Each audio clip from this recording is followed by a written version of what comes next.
ஆ, சாப்பிட்டாச்சுக்கா. அது சரி, மகா எங்க? மகாவுக்கு தலைவலிக்குதான். அதனால கொஞ்ச நேரம் கீழேயே உக்காந்துட்டு வரேன்னு சொன்னான். நானும் அவ கூட இருக்கலான்னு பார்த்தேன். டாக்டர் கூப்பிட்டாலும் கூப்பிடுவாருன்னு தான் வந்தேன். சரிங்க தம்பி, நீங்க இங்க இருங்க. நாங்க 2 பேரும் போய் மகாவை பாத்துக்கிறோம். சரிங்கக்கா. மகா, லீலாக்கா, என்னம்மா சாப்பிடுறீங்க? ஏன் எங்களை பார்த்தா சாப்பிட்டுக்கிட்டு இருக்க மாதிரியா இருக்கு? அட்ட பாத்துமாயா இந்த கேள்வியை கேக்குற? பாலி தட்டை வச்சிருக்கோம், என்ன சாப்பிடுறோம்னு கேக்குற? உனக்கு கொஞ்சமாச்சு அறிவு இருக்கா? ஏம்மா, நீங்க என்ன சாப்பிட போறீங்க? உங்களுக்கு என்ன வேணும்னு கேட்டேன். மகா என்னமாவது சாப்பிடுறியா? இல்லக்கா, எதுவும் வேணாம். சரி, காப்பியாவது குடி. ஏங்க, 3 காஃபி எடுத்துட்டு வாங்க. சரிம்மா. சரி, ஒரு காஃபி எவ்வளோ? 15 ரூபா. சுகருக்கெல்லாம் காசு இல்லம்மா, ஃப்ரீ தான். அப்படியா? எனக்கு ஒரு 5 கிலோ சுகரை எடுத்துட்டு வா. காட்டி கொடுத்தினா ஃப்ரீயாவே வீட்டுக்கு எடுத்துட்டு போயிருவேன். ஏமோ, காஃபில கலக்கிற சுகர் தாமா ஃப்ரீன்னு. அப்படி தெளிவா சொல்லு. எனக்கு கொஞ்சம் சுகர் தூக்கலா போடு, அததான் சொல்ல வந்தேன். சரிம்மா. காஃபி குடிச்சிட்டு போலாம் மகா. சரிக்கா. உன் புருஷன் உனக்கு தலைவலின்னு சொன்னாரு. ஆனா உன்னை பார்த்தா தலைவலி மாதிரி தெரியல. நீ எதையோ நினைச்சு வருத்தப்பட்டுட்டு இருக்க மாதிரி இருக்கு. பிரீத்திகாவை நினைச்சு வருத்தப்படுறியா? இல்லக்கா, அத்தைய நினைச்சுதான் வருத்தமா இருக்கு. ஏம்மா?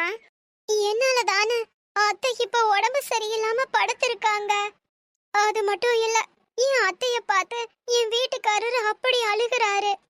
அத பாக்க பாக்க என் மனசு கேட்க மாட்டேங்குது. நான் தப்பு பண்ண மாதிரி மனசு வலிக்குதுக்கா. நீ என்ன பண்ண? பிரீத்திகா அதுக்கு பிடிச்ச வாழ்க்கைய தேடி ஓடி போச்சு. அதனாலதான் உன் அத்தைக்கு உடம்பு முடியலையே தவிர ஒன்னால இல்லம்மா. இல்லக்கா, எல்லாத்துக்கும் நான் தான் காரணம். பிரீத்திகா விஜய விரும்பினாலும் அவங்க அம்மாவை கஷ்டப்படுத்திட்டு விஜய் கூட போக ரொம்ப தயங்குனா. விஜயா அம்மாவான்னு வர்றப்ப அம்மாக்காக தான் அவ யோசிச்சா. அம்மாவுக்காக காதலையே தூக்கி போட துணிஞ்சிட்டாக்கா. அவ அப்படி யோசிக்கும் போதெல்லாம் நான் தான் அவ மனச மாத்துனேன். உன் அம்மாவுக்காக பிடிக்காத வாழ்க்கையை ஏத்துக்காத, உனக்கு பிடிச்ச விஜய் கூடயே போய் வாழுன்னு நான் தான் அவகிட்ட சொன்னேன். நான் கொடுத்த நம்பிக்கையில தாக்கா அவ இந்த முடிவையே எடுத்தா. ஒருவேளை நான் இல்லனா பிரீத்திகா கண்டிப்பா இந்த முடிவை எடுத்திருக்க மாட்டா. அத்தைக்கும் இப்படி எல்லாம் ஆயிருக்காதுல்ல. எல்லாம் என்னாலதான். பாரு, எல்லாம் சரியாயிடுமா. உன் அத்தைக்கு எதுவும் ஆகாது, நீ பயப்படாத.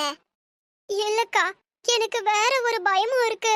இதுக்கெல்லாம் நான் தான் காரணம்னு என் வீட்டுக்காரருக்கோ அத்தைக்கோ தெரிஞ்சா அடுத்த நிமிஷமே என்னை வீட்டை விட்டு அனுப்பிடுவாங்க. ஒவ்வொரு நிமிஷமும் என்ன ஆகுமோன்னு பயமா இருக்கு.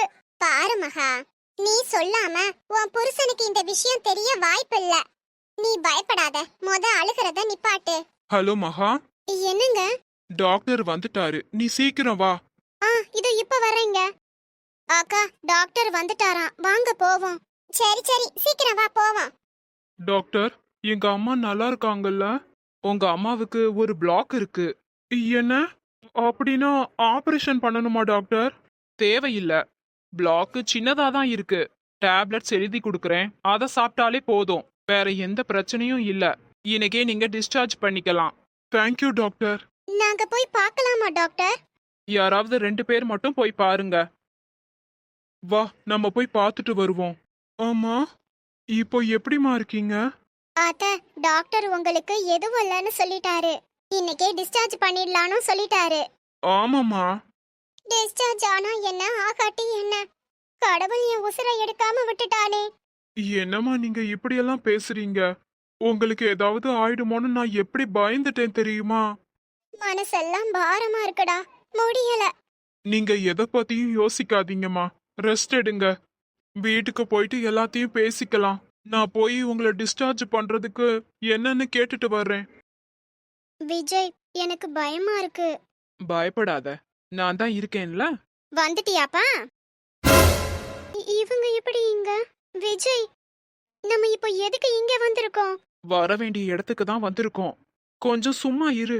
விஜய், என்னப்பா இது? அம்மா, அது வந்து என்ன அம்மாவா? அப்போ விஜயோட அம்மா இவங்க தானா? அப்போ பிரகாஷ் விஜயோட அண்ணனா? அட கடவுளே, இது தெரியாம தப்பு பண்ணிட்டோமே. இப்போ என்ன நடக்குமோ தெரியல. அம்மா பேசாத விஜய். நீ இப்படி பண்ணுவேன்னு நான் நினைச்சு கூட பார்க்கல. அம்மா நில்லு அங்கேயே. கிட்ட வராத. உன் அண்ணனுக்கு கல்யாண பத்திரிக்கை அடிச்சு ஊரெல்லாம் கொடுத்துக்கிட்டு இருக்கோம். அதெல்லாம் தெரிஞ்சுமா இப்படி பண்ண? ஆமாம்மா, எனக்கு வேற வழி தெரியல. சீ, நீ எல்லாம் ஒரு தம்பியாடா? அன்னை வாழ்க்கைய கெடுத்து நீ சந்தோஷமா இருக்கலாம்னு பாக்குறியா? என்ன சத்தம்? என்ன விஜய் இது? இப்படி ஒரு காரியத்தை பண்ணிட்டு வந்து நிக்கிற? வேற எதுக்குங்க? நம்ம பையன் பிரகாஷோட வாழ்க்கைய நாசம் பண்றதுக்கு தான். தம்பி மாதிரி இருந்து அவனுக்கு இவ்ளோ பெரிய துரோகத்தை பண்ணிருக்கான். அம்மா, என்ன துரோகங்கிறீங்க? எனக்கு வேற வழி தெரியலம்மா. அதனாலதான் அப்படி பண்ணேன். மன்னிச்சிருங்க. பிரீத்திகா ரொம்ப நல்ல பொண்ணு.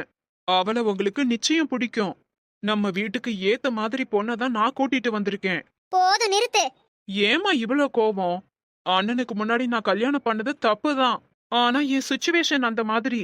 தயவு செஞ்சு புரிஞ்சுக்கோங்க. என்னத்தடா புரிஞ்சுக்கிறது? உன் அண்ணனுக்கு முன்னாடி நீ கல்யாணம் பண்ணது ஒண்ணும் தப்பு இல்ல. ஆனா உன் அண்ணனுக்கு பார்த்த பொண்ணையே கல்யாணம் பண்ணிருக்கியே, இது எப்படி தப்பு இல்லாம போகும்? என்ன பிரீத்திகா இது? ஆமா விஜய், உங்க அம்மா சொல்றதெல்லாம் உண்மைதான். அம்மா, சத்தியமா சொல்றேன், எனக்கு இதெல்லாம் தெரியாது. அடேங்கப்பா, என்ன நடிப்பு விஜய். இந்த மாதிரி நடிக்க நான் ஒன்னும் கத்து கொடுக்கலையேப்பா. அப்புறம் எப்படிப்பா இவ்ளோ நல்லா நடிக்கிற? அம்மா, நான் சொல்றது உண்மைதான். என்ன நம்புங்க. எப்படி உன்னை நம்ப சொல்ற? என்ன? அம்மா, என்னது இது? உன் ஆசை தம்பி உனக்கு பார்த்த பொண்ண கல்யாணம் பண்ணி சந்தோஷமா வாழ இங்க கூட்டிட்டு வந்திருக்கான். நீயாடா இப்படி பண்ண? நீ இப்படி பண்ணுவேன்னு நான் நினைச்சு பார்க்கலையேடா. பிரகாஷ், நீ அந்த அளவுக்கு உன் தம்பி மேல பாசம் வச்சிருந்த. ஆனா அதுக்கு கொஞ்சம் கூட தகுதி இல்லாதவன் தான் உன் தம்பி. உன் கல்யாணம் நடக்கல, தள்ளி போகுதுன்னு எத்தனை கோவிலுக்கு ஏறி இறங்கியிருப்பேன், எத்தனை நேத்திக்கடன் பண்ணிருப்பேன். அதெல்லாம் பக்கத்துல இருந்து பார்த்தும் நமக்கு துரோகம் பண்ணிட்டான்டா இவன். சொந்தக்காரவங்க புரிஞ்சுக்கலைன்னா கூட பரவாயில்ல. ஆனா நம்ம வீட்டு ஆளே நமக்கு எதிரா நடக்கும்போது தாங்க முடியல பிரகாஷ். நீ எல்லாம் ஒரு பொண்ணாடி. உன் அம்மா சொன்னா உன்னை அப்படி வளர்த்தேன் அப்படி வளர்த்தேன்னு. இப்போதானே தெரியுது உன்னை எப்படி வளர்த்து வச்சிருக்காங்கன்னு. அண்ணனுக்கு பேசி முடிச்சுட்டு தம்பிய கல்யாணம் பண்ணிருக்க. என்ன குடும்பம்டி. சி, இப்போ சொல்றேன், நீங்க 2 பேரும் நல்லாவே இருக்க மாட்டீங்க. கண்டிப்பா நல்லா இருக்க மாட்டீங்க. நான் சொல்றதெல்லாம் ஒரு நாள் பலிக்கும். டென்ஷன் ஆகாத. என்னாச்சு? நெஞ்சு வலிக்கிற மாதிரி இருக்குங்க.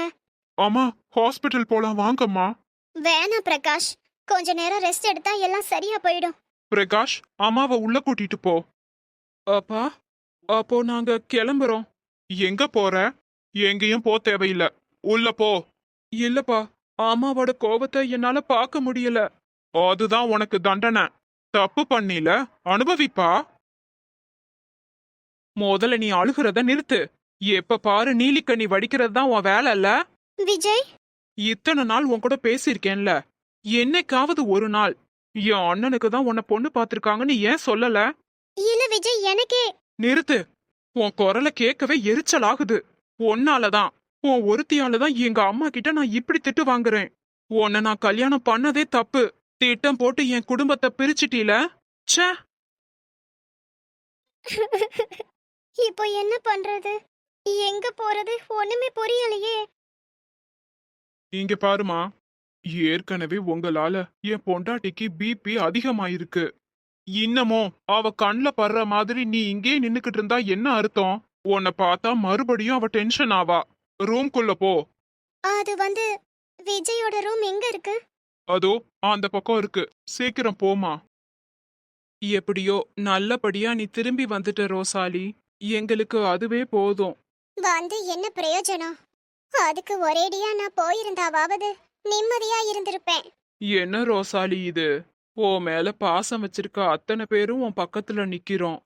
நீ ஓடி போனவள நினைச்சு வருத்தப்பட்டுக்கிட்டு இருக்கியே. பின்ன என்னங்க பண்றது? அவளுக்கு எவ்வளவு பாசம் காமிச்சு வளர்த்தோம். அதையெல்லாம் தூக்கி போட்டுட்டு போக அவளுக்கு எப்படிங்க மனசு வந்துச்சு? விடுங்கம்மா. இனி அவளுக்கும் நமக்கும் எந்த உறவும் இல்ல. இப்போ எதுக்காக நீங்க அவளை பத்தி பேசிக்கிட்டு இருக்கீங்க? என்ன நீ அடக்கலாம்ப்பா. அவளுக்கும் நமக்கும் எந்த உறவும் இல்லைன்னு நம்ம என்னதான் கோவி கோவி சொன்னாலும் ஒரு வாய மூட முடியுமா? ஓ பொண்ணு ஓடி போயிட்டாளான்னு இனி பாக்குறவங்க அத்தனை பேரும் கேட்பாங்க. தெரியாதவங்க கூட பொண்ணு கல்யாணத்தை பத்தி கேட்பாங்க. ஆம்பளை ஆளுக நீங்க, உங்ககிட்ட எல்லாம் யாரும் ஒண்ணும் கேட்க போறதில்ல. கேக்குறவங்க எல்லாம் என்கிட்ட வந்துதான் கேட்பாங்க. அவங்க ஒவ்வொருத்தருக்கும் பதில் சொல்லி அவமானப்படுறதுக்கு ஒரேடியா நான் போயிருந்தா நல்லா இருந்திருக்கும். ரோசாலி அக்கா, இப்ப எதுக்கு ஆஸ்பத்திரியில இருந்து வந்ததுல இருந்து செத்திருக்கலாம்னு சொல்லிக்கிட்டு இருக்கீங்க? ஊர் உலகத்துல இந்த மாதிரி நம்ம வீட்ல மட்டுமா நடக்குது? இதெல்லாம் இந்த காலத்துல சகஜம்க்கா. இதுக்கு என்னமோ மான மரியாதை போடதாட்ட ரொம்ப ஃபீல் பண்ணிக்கிட்டு இருக்கீங்க. ஆமா ரோசாலி, என் ஃப்ரெண்டோட மக கூட போன வாரம் ஓடி போனான். அவன் மறுபடியும் வேற வழி இல்லாம சேர்த்துக்கிட்டான். அந்த மாதிரி இங்க நடக்காதுப்பா. இனிமேட்டு உங்க பொண்ணு இங்க வந்தாலும் நாங்க யாரும் சேர்த்துக்க மாட்டோம். உங்களுக்கு உங்க பொண்ணு தான் முக்கியம்னா நீங்க தாராளமா அவ கூடயே போகலாம். நான் அவளை முக்கியம்னு சொல்லல. ஒரு உலகத்துல இப்படி நடக்கிறதெல்லாம் சகஜம்னு தான் சொன்னேன். நீ கவலைப்படாத ரோசாலி. கவலைப்படாம எப்படி இருக்க முடியும்? ஆனா ஒன்னு சொல்றேங்க, கண்டிப்பா அவ நல்லா இருக்க மாட்டா. நல்லாவே இருக்க மாட்டா. சரி சரி விடு, நீ டென்ஷன் ஆகாத. நீ போய் ரெஸ்ட் எடு போ. மகா, கூட்டிட்டு போமா.